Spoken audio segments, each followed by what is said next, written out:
Welcome to Are We There Yet? I'm Katy Gosset, and when babies first turn up, I'm guessing the world looks pretty alien to them, and so life becomes all about new experiences and learning how this place works. Through play, children discover, become aware of what goes on around them. We can so easily lead them through days filled with new, exciting thoughts and ideas. But what if it's not exciting? What if new things actually make your child feel anxious?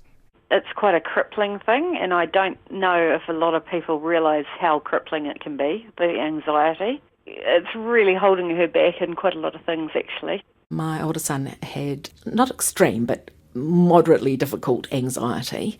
We found it very difficult, especially when he was younger. So this episode is actually the first in a two-parter. Next time we'll look at social anxiety. But first we're going to try and understand what's behind anxiety and why, like some random assailant, it keeps turning up in everyday situations. You know, for instance, if he was at school and a teacher asked him to take a message to another class, he would just be in absolute fear just going to another class. Even trying new things. She tends to sit back and she's worried about people watching her doing it, and I think it's a bit of a self-esteem thing. She doesn't want someone to laugh at her. And children can be anxious about all sorts of things. Rejection or pressure, performance, perfection. There can also be anxiety about spiders, dogs, staying away from home. So this is Catherine Gallagher, our clinical psychologist, talking about some of the kind of issues affecting her young clients. Earthquakes, wind, travelling in cars, fires, burglars. Pretty much the brain can have a good hunt around, and it's going to pick up on different threats and different signals for people, and that's going to take on some significance. Because not only is anxiety hugely common, it's also part of our primal makeup. It's natural, normal and completely necessary. Like all living creatures, we need an alarm system to signal threat. Not only does ours scan the environment for danger, but once it's kicked off, it actually also prepares the body for action to meet that threat and to maximise the chance of survival. In little doses, it can also be really helpful to organise and motivate us and help us perform well. So in a way, it's all good. But then what happens next is the alarm sets off a chain of events in our brains that basically gives us three options. Fight, take flight or freeze, depending on what's going to work best in that situation. The judgment is based on a split-second reaction and often occurs without too much analysis and thought. So we need to do whatever we're going to be doing quickly. It's driven by that innate desire just to either fight this thing, get the hell out of there as quickly as possible, or if the threat is too close by or overwhelming, freeze, and hopefully that threat just wanders on past. And so when a child is anxious, some of these kind of reactions can come into play. It's almost like she freezes. I can see that in her straight away when she's starting to feel a bit uncomfortable and panicking. But the problem is that alarm that our bodies rely on doesn't really work for modern living. Our alarm system isn't designed for that, but our brain hasn't kind of evolved to be able to tell the difference. So, while adrenaline pumping, muscle tightening, heart racing, all of those things work wonders when we need to run away from something, when we're lying in bed the night before an exam, or when we're about to run a race. Well, a race is quite handy. But, in situations like that, it can be really problematic when our bodies are pumped up and that adrenaline and other responses from our body have nowhere to go. And the other problem is that sometimes the alarm goes off when it probably shouldn't. Our alarm system can be hacked. In other words, our thoughts about the future and the past can trick the alarm system into firing and making us experience danger as real and current when in actual fact we're safe. So us thinking about what if this happens and what if that happens and what if this goes wrong actually ignites the alarm system. And as we all know, when an alarm is going off, whether it's anxiety or your next door neighbour's car alarm, all you want is for it to shut up. But of course, the more you focus on it, the worse it gets. The brain, even though it's beautifully complicated, has two main approaches, I suppose, to dealing with a problem. Problem at work or the car stopped working. We tend to think about it a lot and work out a way to manage that problem. The other thing we tend to do when there's a problem is try and avoid it. So if there's someone who's really annoying, we might want to walk across the road and avoid making eye contact with them. Now, really effective strategies, but you can see when the problem is actually what we're thinking, really hard to avoid that because what the brain tends to do is bring it up in big flashing lights. And then things like our genes and our life experience and the way other people react to us also have a part to play. Genetics loads the gun and experience pulls the trigger. As parents, we can't change biology or the things that have happened, but we can notice and manage our reactions. And this is absolutely essential when it comes to supporting a child who's anxious.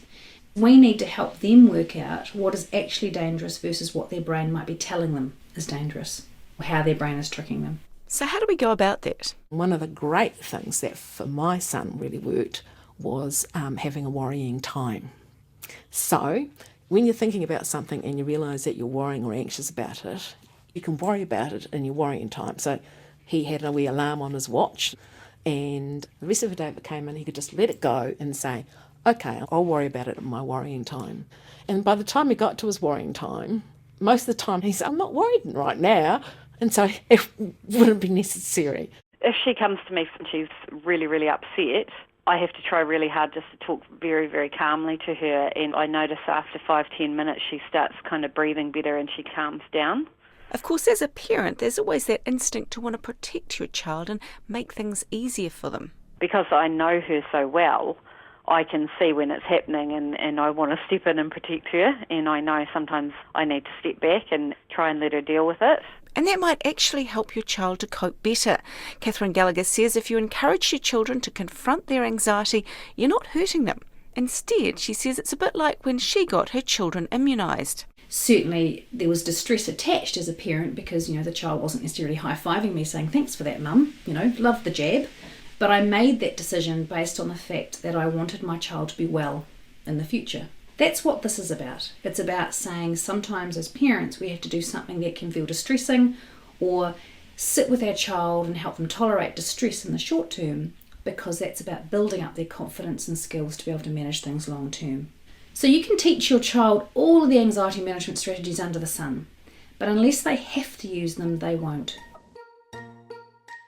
We should always try to persuade children to do things, to handle things, for all this is learning, and each day the unfamiliar, the difficult, becomes a little easier. That's where the role of parents is completely vital. They have to understand what I'm talking about today. If they can understand that they don't have to be scared of anxiety and can see their distressed child and know that in fact this harm is not hurting them, this is actually their brain tricking them, and if they can sit with this and know that the scary thing, the threatened thing doesn't happen, then their child is going to be able to know that, that's what I do. I get anxious, I get scared in these situations, but I'm okay, I'm equal to it and I can do it. So a lot of this is about parents getting the confidence to sit with their kids' distress and to validate their kids' distress and to support them in doing this brave thing. And it's a lesson that Catherine Gallagher's clients have also had to learn for themselves. Parents and children might come in with the expectation that I'm going to say, right, this is what we're going to do to stop you being anxious. And in fact, that's not what I do. Part of my role is about saying, guess what? You're a bit of an anxious pants. Those worries in your brain trick your alarm system and your brain's got into a habit of focusing on them. So our job is to kind of help you learn about that and actually do life, and occasionally worries are going to turn up and come along for the ride. She says anxiety is not a new thing, and whilst it's good that yes, we talk about it more these days and we have more information, there is also a danger that we start to become anxious about anxiety. The reality is that negative feelings are incredibly informative, as the alarm system says. Sometimes it's telling us stuff we need to pay attention to. But if we pay too much attention to it in the absence of other data, in the absence of actual information that this is actually dangerous, then I suppose it can snowball. And anxiety can become like another member of the family that we have to take into account and bring along with us. And so if you understand what's actually driving anxiety, then it should be easier to help your child manage it. Because if what we gave you was just a list of things you should do, unless we've got a framework to hang it in and a way to understand it, then really what I'm telling you is go forth and frustrate and upset your child. And that, you might not know me well enough to know that that's an okay thing to do. So we need to know why. We need to know how the brain works and how our alarm system works. And the fact that if your child is temperamentally sensitive, really important that they learn how to recognise that and what to do about that so they can go forth and live life that's free and exciting. Because if we don't manage anxiety, then it tends to get bigger. And you can see how as anxiety gets bigger, people's lives get smaller. And that's actually something we want to do something about.